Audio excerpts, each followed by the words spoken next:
Good evening, good day, but hey, who are we kidding? It's definitely the morning time. You can hear the birds chirping, but you're in the right place. You're in the right time.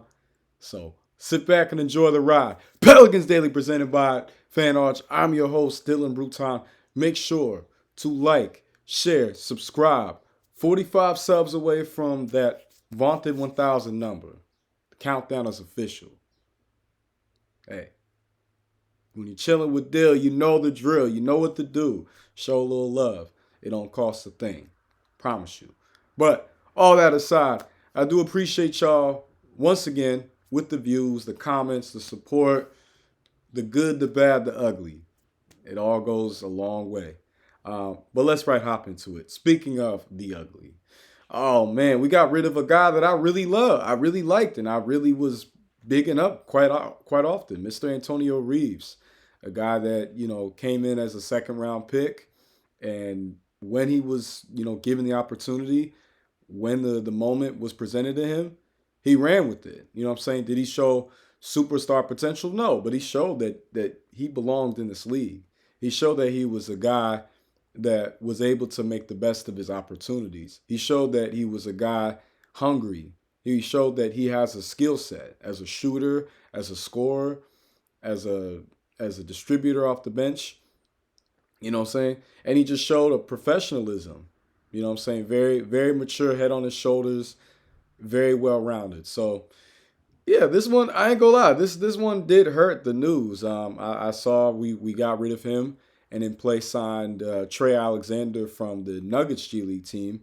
And Trey Alexander was the G League Rookie of the Year this year, averaging 26, 6 boards, 6 assists, 2 steals. He was a great scorer at Creighton in college, averaged 18 a game, shot 46% and 40% from three this year. And when he was on the Nuggets, he averaged 1 point per game for Denver, which is less than what Antonio Reeves averaged for us. Antonio Reeves averaged, about 7 a game. But context, right? Nuggets are winning. The Nuggets were a winning team. We weren't. So, sometimes not all stats are looked at as the same. Trey Alexander was compared to guys like Alec Burks, Andrew Nemhard. I like that comparison for him a lot. Malik Beasley and Malcolm Brogdon. So, guys that are very solid, fundamentally sound, can create off the dribble, can shoot, just very intelligent, heady players. Now, Mr. Beasley, though, he might be facing and dealing with something else, you know what I'm saying? But they say bet on yourself. Oh, too soon, too soon. All right. Anyway, the question that I pose is, did we make the mistake? And I think it's possible. I think it's also a thing though too where, um, oh, and mind you, this article came from Pelicans SI with Austin Vize. Just want to give a shout out. But yeah, I think it's possible. But I think also about we got so many young guards. You know what I'm saying, between Jeremiah Fears, Jordan Poole, Jose Alvarado, Dejounte, still got Brandon Boston, still got Jordan Hawkins. So it's gonna make certain moves tough. It's gonna make certain decisions painful because we're gonna have to make those choices on guys that we really and truly believe are gonna be long term pieces and gonna be or guys in the present in a playoff mode. So I really like Antonio Reeves, and I think he's got a bright future ahead of himself. I think he's gonna.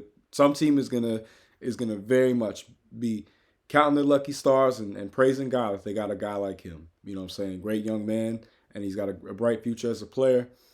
But I'm intrigued now to see what Trey can do. You know what I'm saying? Can you live up to the potential of being the rookie of the G League? Can you do that? Can you play even to like a tenth of that in the NBA? It's a big difference. Very big difference. Speaking of what also might be a big difference, should we be worried if the Knicks poach James Burggo from our coaching staff? So now this is from Pelican Debrief. I know I've been sounding like their biggest hater. I promise you, I'm not. I still support them, still rock with them.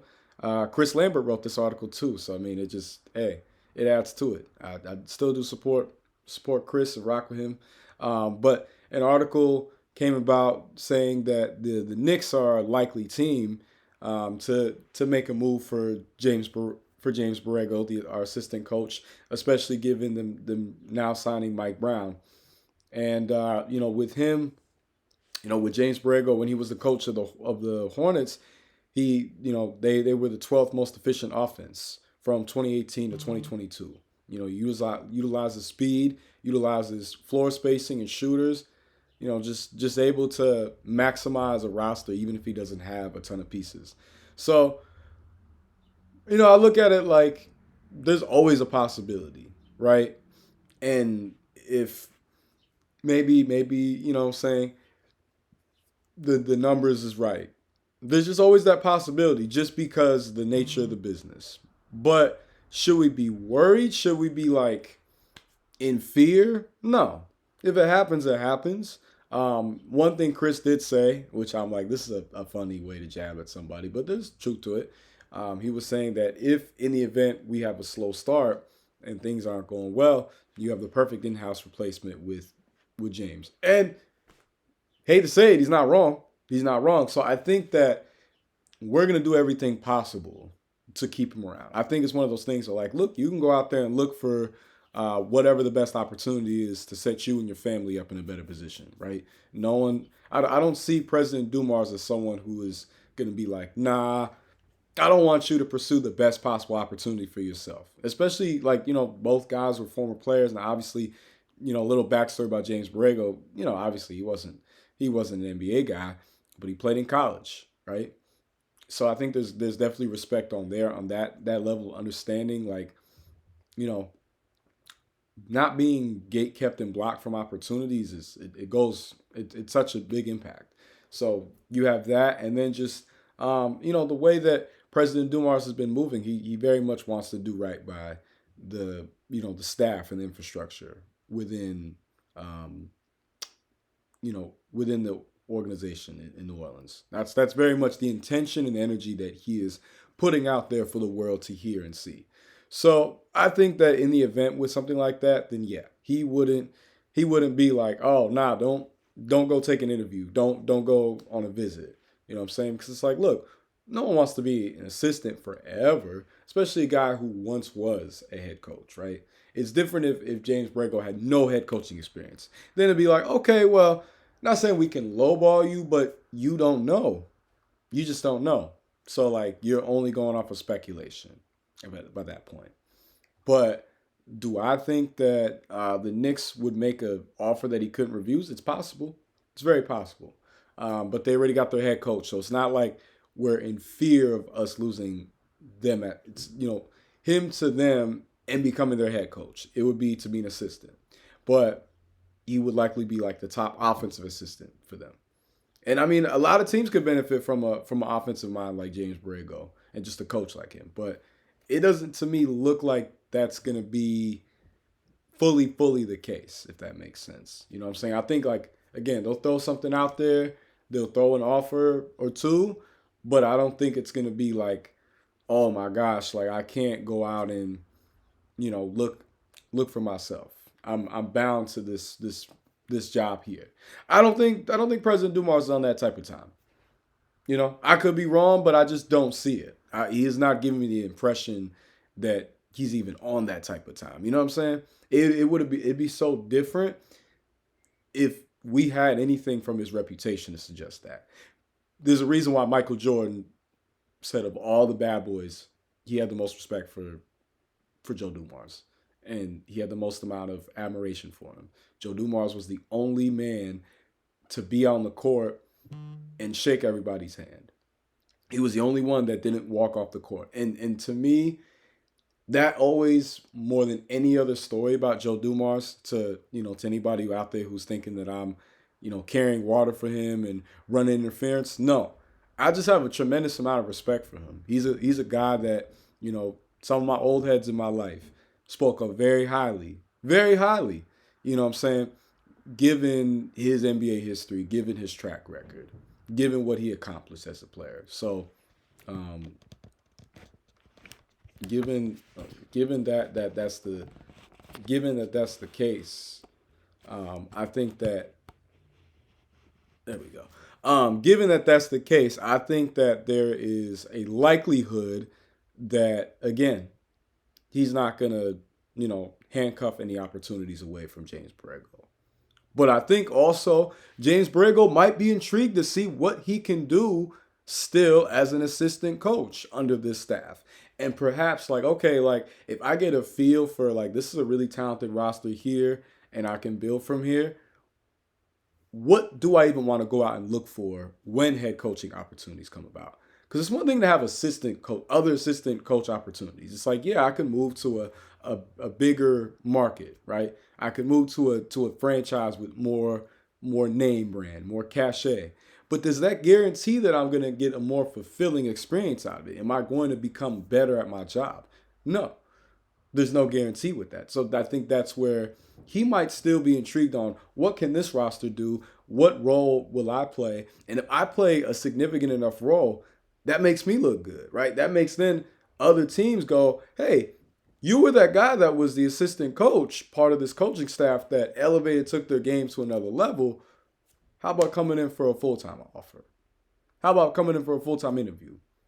You know what I'm saying? Like those type of conversations could be opened up after he has a strong year here. I don't know. I get that. I know this all sounds very like speculatory, but I think that's just the nature of it. I think that's how we got to look at it. But speaking of speculation, well, we've had this thought all summer. Is Herb going to be traded? Are we going to move him? That and understandable so, right? Young player with promise, young player who, has a lot of value, has shown improvement, and also, isn't a star, so it doesn't feel as bad if something happens, but is a beloved player, still has a high ceiling. So there's just all these different variable factors. But Jake Fisher, of Bleacher Report, just reported that he's not expecting a Herb Jones trade, especially given that New Orleans is aware that within the free agent market and in the NBA that he's got one of the best contracts. He's got 2 years less. He's got 2 years left, being paid under 29 mil. Mind you, Herb is a guy that I've compared to guys like James Posey and Tayshaun Prince. I would even say like this is a super like, and this is just going off of like kind of physical pedigree and stuff like that. But as like an ultimate ceiling, man, what if Herb gets to a Lamar Odom level, right? 6th man of the year. Stronger scorer, stronger shooter, stronger passer, stronger handle. Like what happens then? You know what I'm saying? But still having that defensive, wizardry of Tayshaun Prince, still being able to physically play up on somebody like a James Posey. So there's all these possibilities. But if he can achieve that, then that adds his value tremendously. And I think that gives him more leverage when he goes in and discusses, hey, I should be getting paid this amount. My agent and I, we've talked it over, and I should be getting paid this amount. So again, like both in Burggo and in Herb Jones's case, they both have to look at what they can leverage, right? What can they utilize in order to make their options grow and expand and attract the best possible offer? What can they do to level themselves up in this current predicament now so that impacts how the organization deals with them? For Burggo, whether he gets, whether another team picks him up, but as a head coach, and with Herb, how much money he ends up getting. Because Herb, I did read on his Facebook that he does see himself coming back, and by all accounts, it seems like he wants to. Seems like he wants to be a lifelong favorite, and I'm all for that. I think that that's important. So I'm glad that we're not engaging in frivolous trade talk, because I feel like all that does is that just creates resentment for the player. Makes them feel like, yo, So y'all don't want me like that? You're gonna throw my name out and all this different stuff. And granted, he has been in some trades, and he probably understands like, okay, like given that I'm 26, I'm a versatile defender, one of the best in the league, and I can also handle the ball if need be. I can keep the defense honest with the three ball. And even though I dealt with injury last year, I still average pretty good stats. And I'm only 26. Like, you know what I'm saying? Like, there's there's teams who are going to be intrigued even more um, if Herb, right, these next 2 years balls out. So that just puts Herb in a better position. Now, I want us to keep him. I wanted him to retire a Pelican. But from looking at it logistically, looking at it from, how things play out, and also looking at it from like what would be the wisest thing for him to do. Like, I think it is wise for him to stay, right? You're already in a franchise that loves you, rocks with you, and you became what you became, but also what you're becoming under this tutelage. And for all the naysayers that say, we're dysfunctional and that we can't develop players, I mean, that Herb was a second round guy. So I don't want to say it necessarily like disputes the narrative, but no, but we are still able to make lemonades out of. I mean, we're still able to make lemonade out of lemons. Make no mistake. Make no mistake. You know what I'm saying? The track record just shows and proves itself. So just a little food for thought, but it's a nice reliever to hear that. Now, that doesn't guarantee anything, but I trust Jake and the people over at Bleacher Report, just given that they've got their direct connects and ties to be able to break out and report on certain stories. Ask about them. Ask about them. But my favorite time responding to y'all. So y'all ask me. All right. So first I want to respond. So Hennessy Rob, I guess you could say that was the Herb Rob at. Will he be available in the training camp, as Joe said? Now, I did not see anything about his availability. I'm gonna guess likely. Especially, I don't think he wants to be moved. Who knows what happens, but I just don't see it. And we have not heard Joe say anything, but let's be on the lookout. Brother Jan said, AOD, I think you're viewing the Dumars hate from the wrong lens. This is a good thing for the franchise. Remember, Joe said he likes competitive conflict. The pressure and disrespect from the media will fuel his ego enough to keep him intensified and driven towards winning. This is the polar opposite of the lackadaisical environment David Griffin cultivated, received zero heat from the media. I like that, Brother Jan. I do. That's a very nuanced and mature way to look at, competitive fire and a way to look at how to manage critique and scrutiny. And I like that. I do. Again, I think there's just a lot of respect for Joe Dumars throughout the league. But, for him, he probably does value having stuff like that as a motivating tool. Knowing, okay, there's people who are rooting against me for all sort of different reasons, not just limited to I don't like the Pelicans, right? There's reasons that he can't control. But he just has that type of energy where it's like, yo, I'm going to do what I want to do. I'm going to do what feels right in the moment. And that's why he stood behind Zion when everyone has been let's get rid of him. Let's trade him while his value at his highest. At no point have we heard him say that. Obviously, yeah, the whole untouchable comment, but still, him recently stand on business about that, the trades that he made on draft night. He justified that for himself and for everyone to hear. And what they do with that comes down to them. But someone who is, I hear what you're saying though, right? He's still got that chip on his shoulder. I'm like, that must be a Shreveport thing. But but no, I believe in President Dumars just genuinely, and I have a tremendous amount of respect for him. So I'm excited to see what he does. Then Don Dada 432. I don't like the fit with Kuminga, especially giving up Herb, who is cheaper and a better defender and shooter. Kuminga's just a better athlete. Now for like Murray, Alvarado, and Hawk, yeah. I hear that. I don't want us to give up any three of those combo of players, but I would understand what it would come down to as far as their expendability.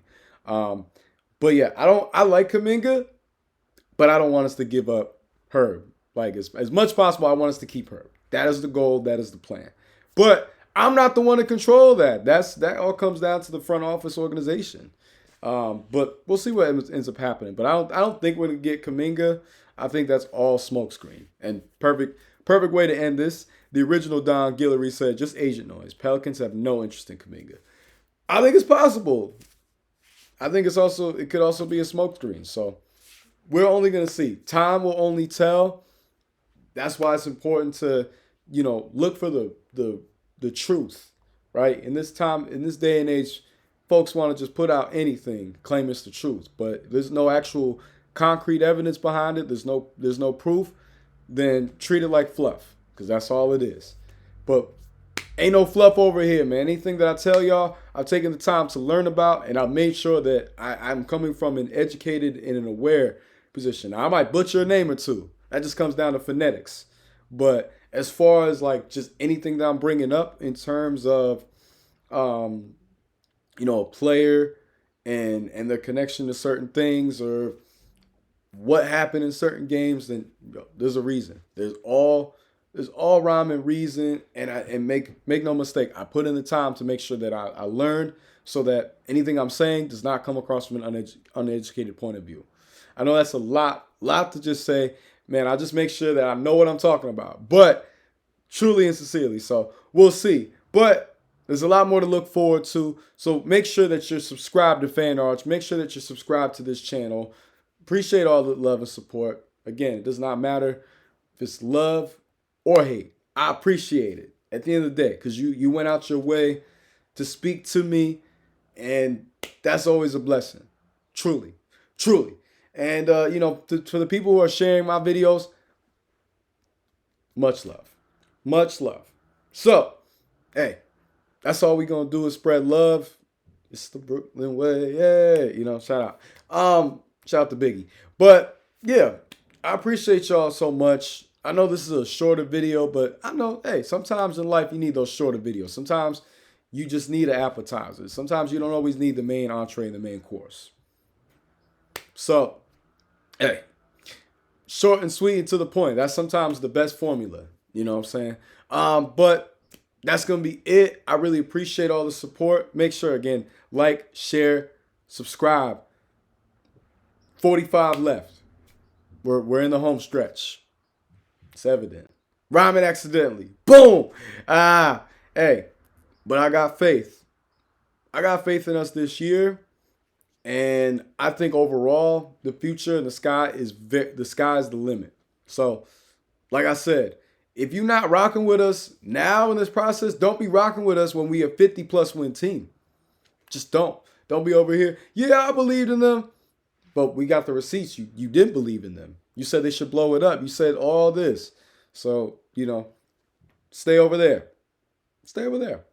Stay over there with the rest of the casuals, the rest of the people who don't know ball. And it's a lot of people, so, hey, don't get lost in the crowd. All right, now, y'all know I couldn't resist to throw a little shot or two. Just a little bit. But it's all good. Again, like I said, appreciate the love and support. Appreciate y'all for y'all constantly coming in, showing a brother love. It means the world. It don't cost nothing either. So, hey, in the meantime, salute y'all. Stay blessed. Ciao.